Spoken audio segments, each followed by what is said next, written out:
Welcome to Levant TV headlines. Kurdish forces have thwarted a new attempt by Islamic State group fighters to cut off the sea and town of Kobani from the border with Turkey before Iraqi Kurdish reinforcements can deploy. Lebanese troops have entered a Tripoli neighborhood where thousands of civilians had fled deadly fighting with Al-Qaeda-linked fighters who have battled the army across the northern city for 3 days. The Israeli government has given the green light for the planning of more than 1,000 new Jewish settler homes in the next Arab East Jerusalem.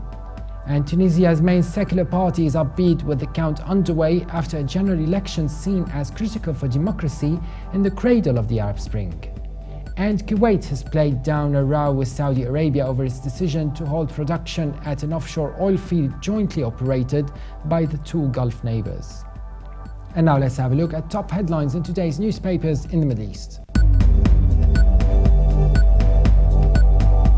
Starting in the UAE, the Khalij Times leads reporting that Egypt's foreign minister will contact ambassadors posted in the country to request additional security support 2 days after some of the worst anti-state violence since Islamist President Mohammed Morsi's ouster last year.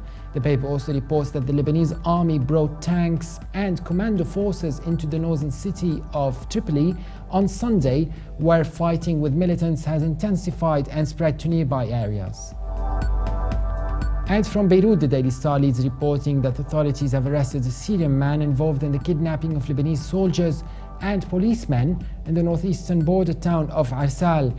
The paper also reports that the Lebanese army has shot and killed a wanted Lebanese man after he failed to heed an order to stop at a military checkpoint in the Bekaa Valley. And the Egypt Independent leads reporting that popular media host Mahmoud Saad has been prevented from running his daily show on Al Nahar satellite channel, allegedly due to his criticisms of the military, a statement by the channel said, confirming earlier reports about the incident. The paper also reports that US Treasury Secretary Jack Lew has arrived for a 2-day visit to Cairo to tackle recent developments in the region as well as terrorism. Now let's have a look at top Middle East headlines from papers here in the UK. The Guardian leads Middle East news reporting that the Israeli government is to advance construction plans for 1,000 housing units to be built in parts of Jerusalem that Palestinians demand for their future state.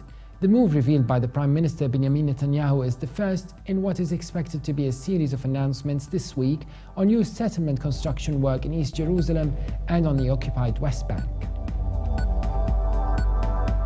The Independent leads Middle East news reporting that up to 200,000 Syrian child refugees, some as young as 5, are forced into slave labor in Lebanon.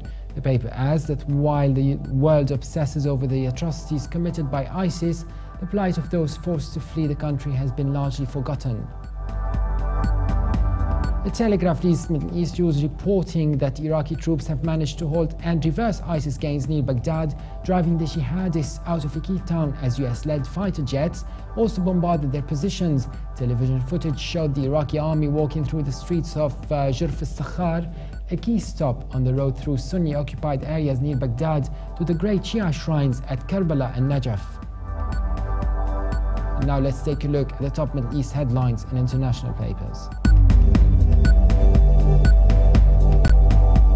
From Beijing, the Global Times leads Middle East news reporting that Israeli President Reuven Rivlin made a historic visit to the Israeli Arab village of Kfar Qasim and condemned a 1956 massacre conducted by Israeli security forces which left 49 Arabs dead.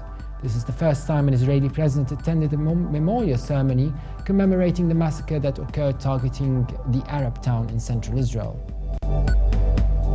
And finally, Germany's Deutsche Welle reports that electoral authorities in Tunisia have reported a strong voter turnout in historic parliamentary elections, as more than 5 million registered voters were tasked with choosing a 217-seat parliament under a new constitution drafted earlier this year. For more updates, please visit our website on levant.tv.